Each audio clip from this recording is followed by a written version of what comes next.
Are y'all ready to go beyond the gates? This week, Tomás and Kat got freaky, but their reunion was squeaky.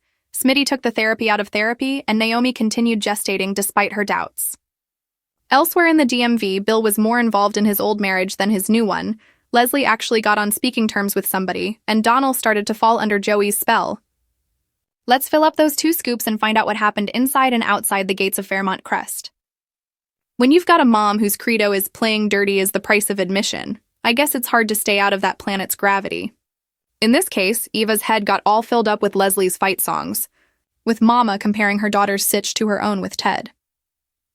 To Leslie's mind, Navarro and Richardson, respectively, were 2 conflicted peas in a testosterone-filled pod. I really wish I could disagree with her. I really wish I could. Within those much ballyhooed gates of Fairmont Crest, Nicole was serving some Tomás tea to Kat, saying that Eva couldn't have come between them if they'd been solid. Ouch. Nick also torqued Kat off by giving Eva a hell of a lot of slack. She just couldn't see Eva purposely going after Kat's man.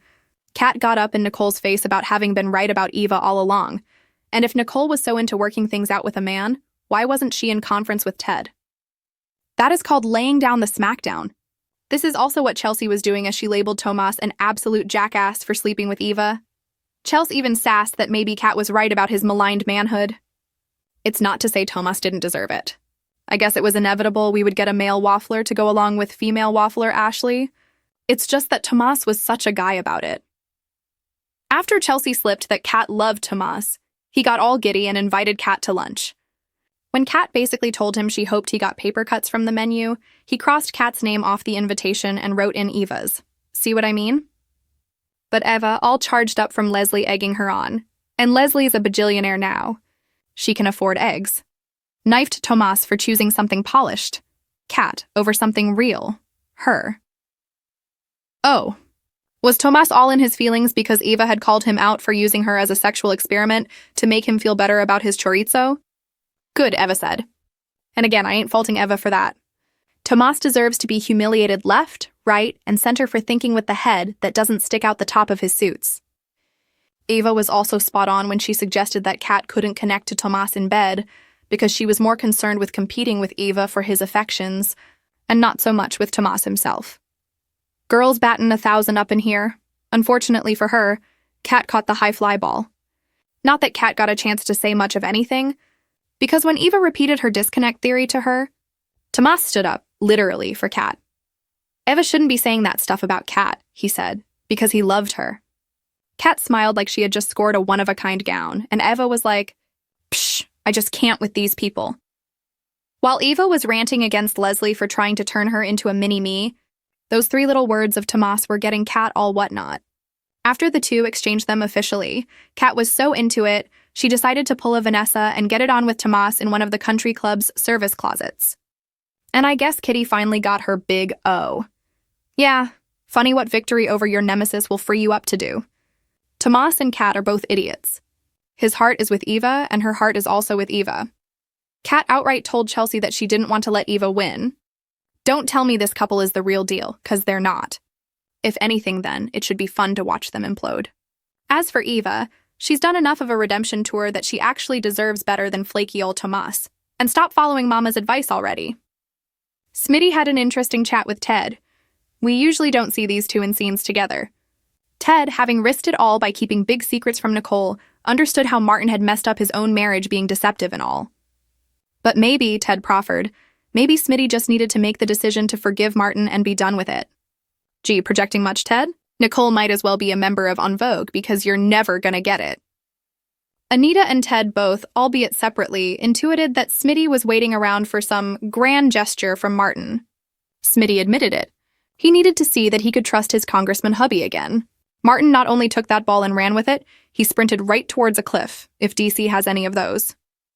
He was ready to show Smitty he could do the right thing by confessing all to the public. Man, I was really excited by that.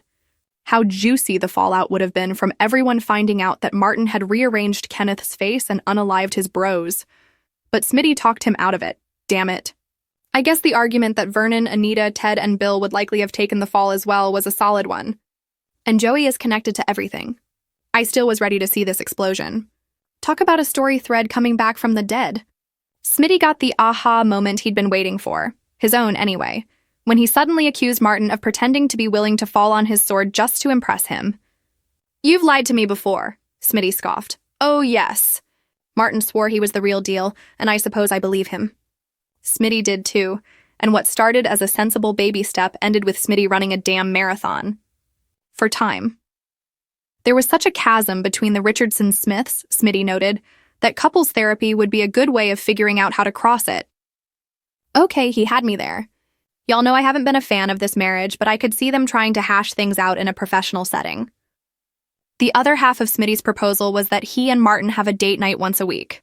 Yeah, that's not a bad idea. Either. But there's carts and horses and putting one in front of the other and then letting the horse gallop away without even trying to catch it. There was no wisdom at all in going out on the date when therapy, and not with Nicole, should have been the first stop. Why did Smitty suggest help only to skip it? And it gets better, and not because Martin wore the same sweater he did on their real first date over a decade ago. I have said all along that Smitty needed to divorce Martin not simply because of the Kenneth secret, but because Martin had a way of steamrolling over Smitty.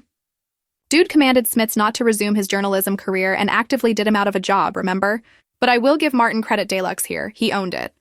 He couldn't believe he had actually stood in Smitty's way and resolved not to do so again. It's hard to be as mad at Martin now that he's addressed the main thing I'd been holding against him. He also wanted him and Smitty to be equals, which would be huge if Martin can actually make good on it.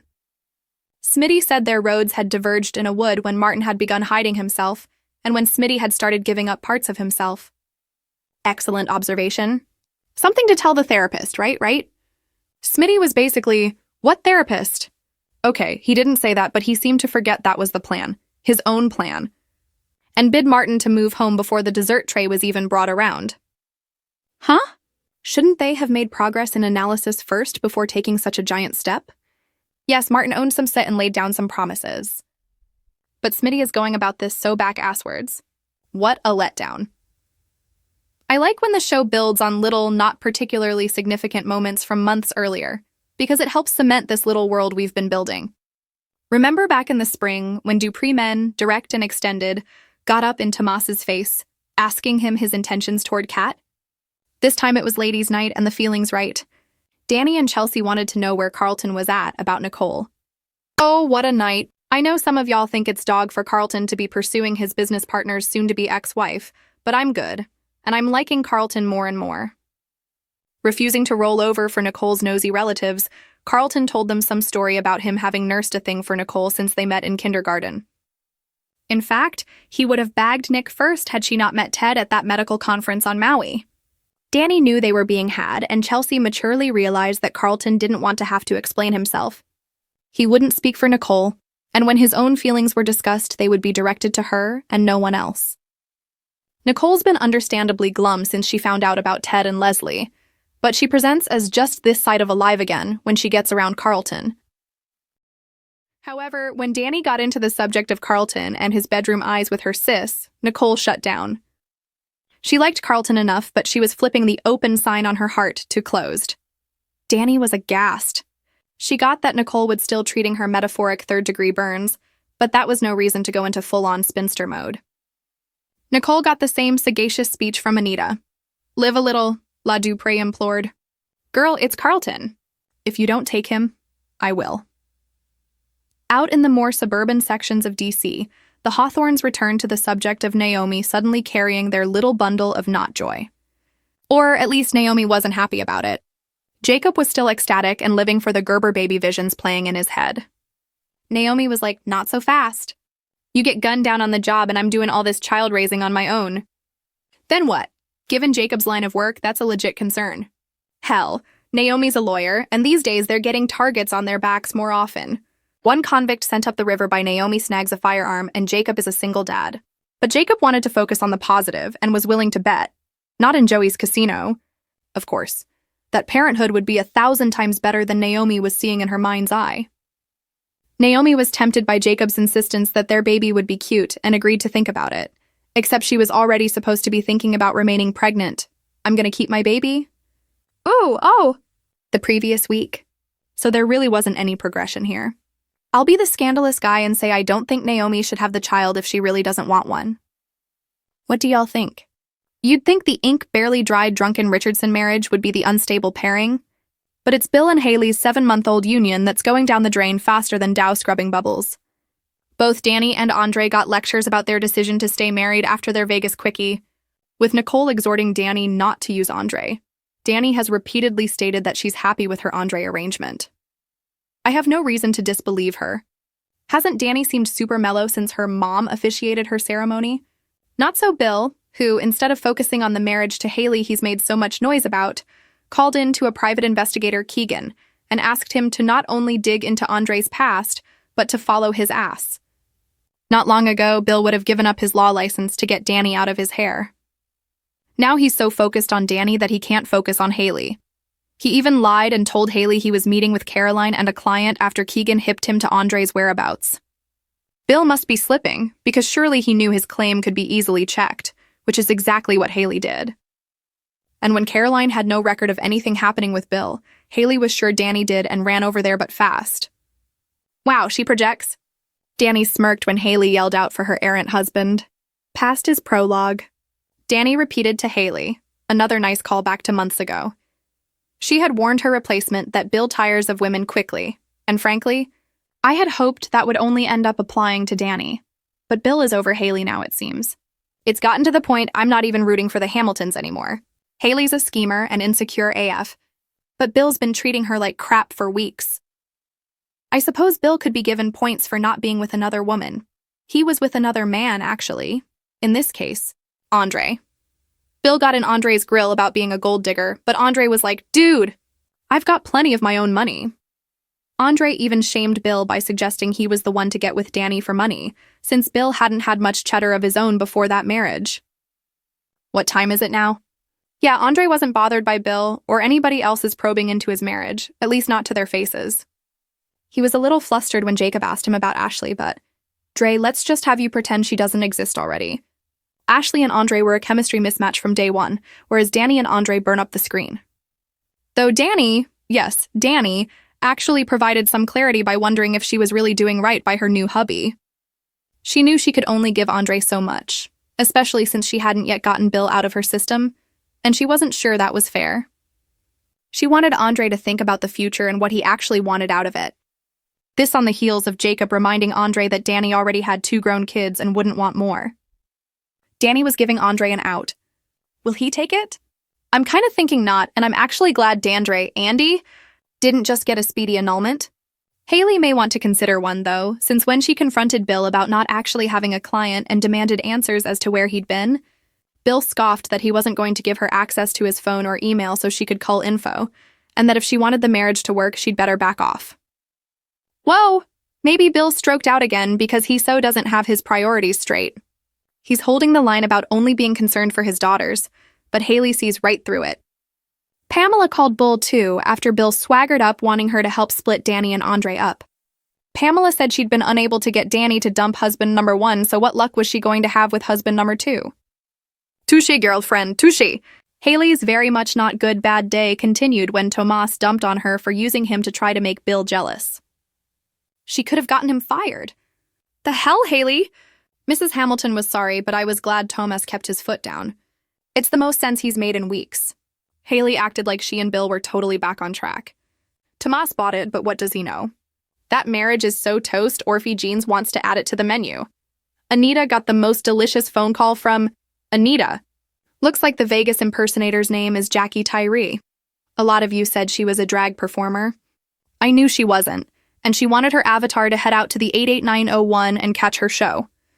The real diva shined on her double, and Vernon was of the hell no persuasion, but I fully would have loved to see that act. Imagine how fun. Vernon was still hopeful that Bill could do his magic in the courtroom and put the kibosh on Leslie tearing down the pad across the street to raise up her shouse, which everyone knew Leslie was just doing to annoy the hell out of the Duprees with the round-the-clock noise. But Bill seems to be losing his touch on a lot of things lately. Leslie got the green light and passed go right to Anita and Vernon's home. Seconds before their very cool doorbell rang, I want a recording of it. Anita had decided to go with that old adage, keep your friends close and your enemies closer. And Leslie was close as she strode in, presenting her neighbors with fruitcake she had made Christmas 24 that had been sitting in the freezer since. Yum! Not that those are ever particularly good, even fresh. Anita struggled to follow her own advice and barely managed to be civil to Leslie, though the matriarch got a subtle zinger in. There were so many fraudulent contractors. Surely Leslie had done her research. Ms. Thomas boasted that she had, but you could tell Anita had gotten under the noob's skin. Gotta admit, though, Leslie must have been a stage manager at one point because she got the bulldozers going right on cue. Later on, Eva somehow managed to get Mona and Jan to meet with her. It was great to see them, but they were sure surprised to hear Eva's desperate plea to be Leslie's friend again. Leslie had free rein with no adults in the room except Eva, whom Leslie considered a kid, and we all know Leslie never takes Eva's advice anyway. Eva hoped Jan and Mona would be able to get Leslie to slow her roll, even a little bit. Mona wasn't having it. While John championed Eva's post-anniversary party progress, Mona thought Eva needed to keep her mom as far away as possible. She had seen how flattened Nicole had been by Leslie's revenge scheme, and pretty much indicated she didn't want to be in the same solar system as Leslie. But didn't Mona get a shock when she readied to bounce, only for Jan to decide to stick around and get some more info? While Mona had dismissed Leslie buying Eva an apartment as showing off, Jan was more inclined to side with Eva in thinking Leslie was trying to do right by her finally. But get this. Eva said Peaches was living in the same building with her, and that she was popping in and caring for her. Was there a retcon somewhere, or did I just not understand? Because when Leslie gave Peaches all those Benjamins, she made it sound like she was moving Peaches into the same apartment as Eva. I even remarked that Leslie hadn't even told Eva she was getting a roommate. Down the hall makes a lot more sense, though I wish we could actually see Peaches and Eva spending time together. We don't even know Peaches' last name. I assume it's Thomas, and that Leslie took that name growing up? Jan was cautious, but agreed to have a talk with Leslie. And I liked her much better in that scene than I ever have watching her shipping Ashley and Derek. I still think Jan had a relationship with Joey, and that's how we got Ashley, but I digress. Leslie got her own back on her from having tricked Tomás into meeting with her, since immediately afterwards, Jan got Leslie into the diner from Eva pretending to summon her. Leslie didn't want to hear Jan calling her out on her crap, but Jan actually got forceful and made her sit down. If only Jan was that authoritative with Ashley and her foolishness about Derek and Andre. Jan held her ground, though she couldn't deny that she, as a teen mother, had also been judged for having a baby out of wedlock the way Leslie had. Maybe that got to Jan, because she, unlike Mona, ended up re-extending her hand in friendship, on the condition that Leslie not use her again. I dare say at least Jan knows what to look for now on that score. And didn't Leslie get all emotional, choking up that she was glad to have Jan back in her life because she had been really lonely? Trisha Mann Grant always delivers Leslie's gleeful deviousness, but damn if she doesn't let us see Leslie's wounded heart, too. Vanessa's made a lot of noise about not being able to forgive herself, and she even slipped to Donald that she hadn't know where it would lead. Of course, talking about her getting jiggy with Joey. Danny and Nicole can see that Vanessa is in some dire straits, though they only know part of the reason why. A. I'm enjoying seeing Vanessa wallowing in it. Lauren Buglioli is giving some damn fine performances. And B. I can't wait for everyone to find out what a tart Vanessa has been. And will all the poker table porking be worth it, Van Van? Doug is dead, and your Lakeview lover made him dead. That's gonna put a kink in their afternoon delights, ain't it? And not the way Vanessa would like. Neither Donald nor Deanna, if we ever see her, are going to even be able to look at their mother once they learn Vanessa has been sleeping with their father's killer. But let's backtrack for a moment. After Doug's memorial, which happened off-screen, I guess because Doug was recurring, Leslie came up to Real Estate Barbie, I love her nicknames, and sloughed off some insincere platitudes, if only because Vanessa, with her twisted arm, got Leslie into Fairmont Crest. Leslie then proceeded to flirt with Joey. Birds of a feather or what? Donald, on the other hand, slipped out of the commemoration and skulked around the crash site, which was what Vanessa had wanted to do until Joey changed her mind. The young McBride couldn't find any answers there and so went to Jacob, though Marcel was watching their every move. Vanessa didn't know where Donald had gone until he called from the police station. And that 1020 sprung Joey into action. Why Joey didn't turn his security cameras off when he knew Marcel was going to be up to no good is beyond me. But he got it into his head to help Donald by showing him the footage of Doug's moments at the casino, but not before he had Marcel digitally erased from it. He had that done quick, too. Must have run it through some AI site online. Jacob thought it odd there was no dealer present with Doug at the table, but my intrepid Soap Central cohort Lee noticed that Marcel's glass hadn't been removed from the video. Why would there be two glasses if only Doug was there, right? Not surprising the grief-stricken Donald missed it, but it shouldn't have gotten by Jacob. Or maybe it should have. Dude couldn't get Leslie indicted for trying to rub out Laura, and there was certainly enough for an arrest. Donald watched the clip so many times that Vanessa nearly had a breakdown, and I'm not being sarcastic there. He wanted something, anything, that could help him figure out Doug's state of mind and why the otherwise logical man would get behind the wheel drunk. This was where Joey sent Drake, the fired dealer bartender, in to further cover Joey and Marcel's tracks. I liked that Donald wasn't letting Drake off easy. He held Drake's feet to the fire about continuing to serve the severely inebriated Doug drinks. After all, didn't casinos do that so they could grift more money from their losing customers? Find me the part where he wasn't right. Drake came back with some fabrication that he had called a ride share for the drunken Doug, but Doug had weaved out before the car came. Donald accepted that. But at least he was gutsy with Joey's ex-employee. Not so with Joey, as Donald seems to be increasingly falling for the magic dust that Joey sprinkles on him. Even when Donald, with Jacob in tow, caught his mom getting her hands held by Joey at Uptown, Joey Pied pipered his way into making Donald believe they were just good friends. Thank you, Michael Jackson. Album cut. Joey then tried to quell Donald's search for information about Doug's death by launching into the story he told Vanessa a few months ago about how his mother had been addicted to plastic surgery and ended up dying on the table during a procedure. We know Joey is a good enough liar to use the same script, but I have to wonder if the repetition makes it true. Now, the only plastic surgeon we know is Ted. Was he masked up when Joey's mom died? Or could it have been Doug, the heart surgeon? Joey certainly did seem to have it out for Doug from the very beginning, and it only being so he could use Vanessa's real estate business for money laundering doesn't seem like a good enough reason for his intense level of targeting. Anyway, Joey excused himself, and Vanessa hugged him so hard that Donald and Jacob looked at each other like, "Da fook?" Once Jacob left, Vanessa seemed like she was going to spill about Joey spilling on her, but she indicated that he had become a good friend. Yeah, with Benny's. And she needed her friends right now. Two more things. A, Alex Cheeks is doing a great job as Donald. B, I am living for when Donald finds out his mama a hoe. This brings us to the end of another Two Scoops DC edition. Discuss all your feelings and concerns about our soap in the comments below. And until next we meet, Scoopers, live your life beyond.